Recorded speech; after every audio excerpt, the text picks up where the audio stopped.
መድብል ባይኖር ኖሮ እኮ እነ ብሩኬ ትልቅ ችግር ውስጥ ይገቡ ነበር። እንዲሁም ከገቡበት ችግሩም መቼም ቢሆን አይወጡም ነበር። መድብል ማህሌት ቤት ውስጥ ገብታ አልወጣም ስትል እርምጃ ሊወስድ ሞክሮ ነበር። ነገር ግን በብሩክና በቅድስት ጣልቃ ገብነት ማህሌት ሊተዋት ችሏል። ሰላም ሰላም! ውድና የተከበራችሁ የቻናል ቤተሰቦች እንኳን በሰላም መጣችሁ። ለዚህ ቻናል አዲስ ከሆናችሁ ሰብስክራይብ ማድረጋችሁ እንዳትረሱ። እንግዲህ በዛሬው ክፍል መድብል ምንድናደርገው ማህሌት ጋር ሄዶ ቆይ አንቺ ሴትዮ ከኛ ምንድን ነው የምትፈልጊው? ምን አይነት ፍጥረቶች ናችሁ? ለምን ከህይወታችን አትወጡም? ምንድን ፈልገሽ ነው ደግሞ የመጣችሁ? ምንድን ነው የቀራችሁ? በማለት ሲጮህባት አይተናል። እውነት አለው መድብል። ምንድን ነው የሚፈልጉት? ህይወታቸውን አበላሹ። ነገር ግን ከፈጣሪ በታች በእነሱ ጥንካሬም ዛሬ ላይ ከገቡበት ከባድ ሁኔታ ወጥተው ነበር። ነገር ግን አሁንም ሊተዋቸው አልቻሉም። ዝና ማህሌትን ከብሩኬ ቤት ገብታ ይቅርታ እንድትጠይቀው ባረጋት መሰረት ከብሩኬ ቤት ገብታ አልወጣም ብላለች።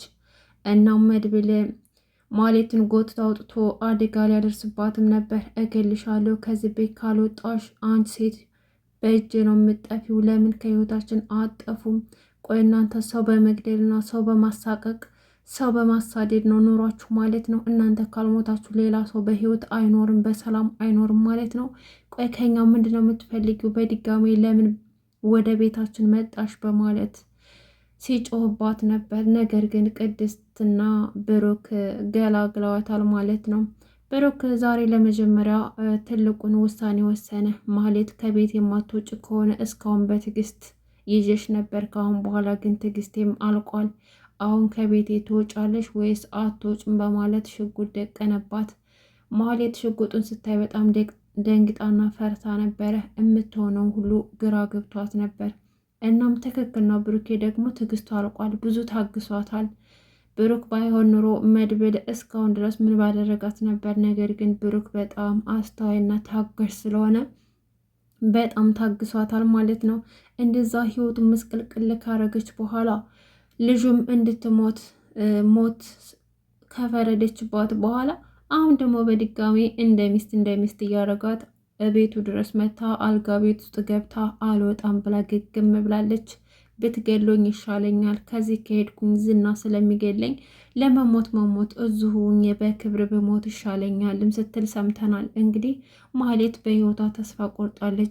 ምክንያቱም የምትፈልገው አንድና ሁለት ያው ገንዘብ ነው። ገንዘብ ደግሞ ከዝና የምትፈልገውን ገንዘብ እያገኘች አይደለም። ስለዚህ በረሃብ ከምትሞት እዛ ደግሞ ኤፍራታ ደግሞ ቤቷ አላስገባት ትላለች። ያላት አማራጭ ብሩኬ ነው እና ብሩኬ ቤት ገብታ ግግም ብላለች። አሁን ግን አውቅቷል። ከዚህ በኋላ ከብሩኬ ቤት መኖር የለባትም። ማህሌት ወደ መጣችበት ተመልሳ ብሩኬና ቅድስት ተጋብተው መኖር አለባቸው። ይበቃቸዋል። ስቃይ እንዴ! ምንድነው ችግራቸው? ቆይ በዚህ ልክ ስቃያቸው አልበዛም? አሁን ደግሞ ሌላ ችግር ተፈጥሯል። ሞገስ ጠበቃው ሉላን ያስቸገራት እንደሆነ ዳጣ ነገረችው። ዳጣ አሁን ትክክለኛውን ነገር አድርጋለች። እስካሁን ደግሞ ዘግይታለች። ቀደም ብላ መናገር ነበረባት። ነገር ግን ሞገስ ሲሰማ ሁሉን ነገር ሲደርስበት አርፍዶ ነበረ። ጠበቃው ሉላን ወስዶ ሆቴል ተከራይቶ ይዟት ሄዷል። እንግዲህ ሉላ በጣም እየፈራች እየተጨነቀች ነበረ። እንዲሁም ደግሞ በጣም ከአቅሟ በላይ ተጨናንቃለች። አማራጭ ስለሌላት ይሄን ነገር ወስናለች። ነገር ግን ዝምታ ዋጋ እያስከፈላት ነው። ይሄን ያክልም ዝም ማለት አልነበረባትም። ሁሉን ነገር ለሞገስ ነግረው ቢሆን ኖሮ ቢያንስ እንኳን እዚህ ደረጃ ባልደረሰች ነበረ። እሷ ግን ዝም ስላለች ህይወቷ እየተመሰቃቀለ ይገኛል። ሞገስም ደግሞ ለምን አልደበቀችኝም? ለምን ገንዘቤ ጥንቅር ብሎ አይቀርም? ከገንዘቡ እኮ እሷ ናት የምትበልጥብኝ እያለም ሲል ነበር። ዳጣ ደግሞ ገንዘቡ ብቻ ሳይሆን ሌላ ጠበቃ ካማከራችሁ ሞገስን ክስ አቅርብበትና እድሜ ልኩን አሳስረዋለሁ ብሎ ስላስፈራራት ነው ብላ ነገረችው። ሞገስ እንግዲህ የሰማውን ነገር ማመን አቃተው። እና ታዲያ ለምን 20 ዓመት አልታሰርም? እኔ ለሷ ብዬ እኮ ብዙ ነገር አይቻለሁኝ። በጣም ስለማፈቅራት ብዙ ዋጋ ከፍያለሁ።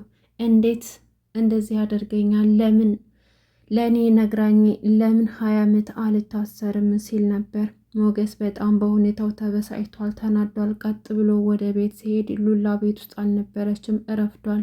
ምክንያቱም ከጠበቃው ጋር ቀጥሯት ይህን ካላረግሽ እያለ ስላስፈራራት ቀጥ ብላ ጠበቃው ጋር ሄዳ ነበረ። ሆቴል ተከራይቶ እንግዲህ መኝታ ክፍል አልጋ ይዞ አስገብቷታል ማለት ነው። ሉላ እንዳየ ነው በጣም ተጨንቃለች። በጣም ለአንዲት ባሏን ለምታፈቅር ሴት እንደዚህ አይነት ከባድ ነው። ሀታ ራሱ ባል ባይኖራትም ከባድ ነው ያለችበት ሁኔታ ማለት ነው።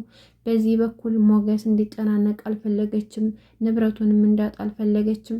በንብረቱ ላይ ፈርዳ እንኳ ብትቀመጥ ያው ሞገስን አሳስረዋለሁ ስላላት ሞገስን ያተረፍኩ መስሏት ህይወቷን ግን እያበላሸች ትገኛለች። ነገር ግን ሞገስ ይደርስላታል ብለን ተስፋ አለን። ያ የተመታ የተረገመ ጠበቃ የእጁን ማግኘት አለበት።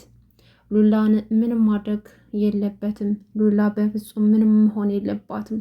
ስቃዩ ይበቃታል። ዝና ሲያሰቃያት ኖረ። አሁን ደግሞ ይሄ የተመታ ጠበቃ መጥቶ ህይወቷን እያበላሸው ይገኛል። ዝና ደግሞ ቤት ውስጥ ያገታትን ሴት እመታሻለሁ እያለ ሲያስፈራራት፣ እሷ ደግሞ አትመታኝም፣ እኔን መምታት የሚችለው አባቴ ብቻ ነው፣ አንተ በፍጹም እንድትመታኝ አልፈቅድልህም እያለች ስትከራከረው ነበር። ራሷን ማስደፈር አልፈለገችም። ዝና ደግሞ የልጅቷ ጥንካሬ በጣም አስገርሞታል። ሳይወዳትም አልቀረም። አሁን እልህ ስለገባው ብቻ ነው እንጂ ሉላ ሉላ የሚለው አዲሷን ልጅ ሳይወዳት አልቀረም። ምክንያቱም ለካለብ አሳልፌ አልሰጣትም፣ በዙ ከቀጠልሽ ሚስቴ ልትሆኚ ትችያለሽ እያለም ሲላት ነበር። ግን ለምንድን ነው በዚህ ልክ የሚያሰቃያት? ሉላና ዝና ያዛት ልጅ ካሉበት እስር መውጣት አለባቸው። ከጭንቀት መላቀቅ አለባቸው። ይበቃል። ውድና የተከበራችሁ ቤተሰቦች ለዛሬ ያስኩላችሁ ይሄን ይመስል ነበር። ቪዲዮን እንዳያችሁት ላይክ ማድረጋችሁን አትርሱ። እንዲሁም ደግሞ አዲስ ከሆናችሁ ሰብስክራይብ ማድረጋችሁ እንዳትረሱ። አመሰግናለሁ። በድጋሚ እስከምንገናኝ ድረስ በያላችሁበት ሰላማችሁ ይብዛልኝ።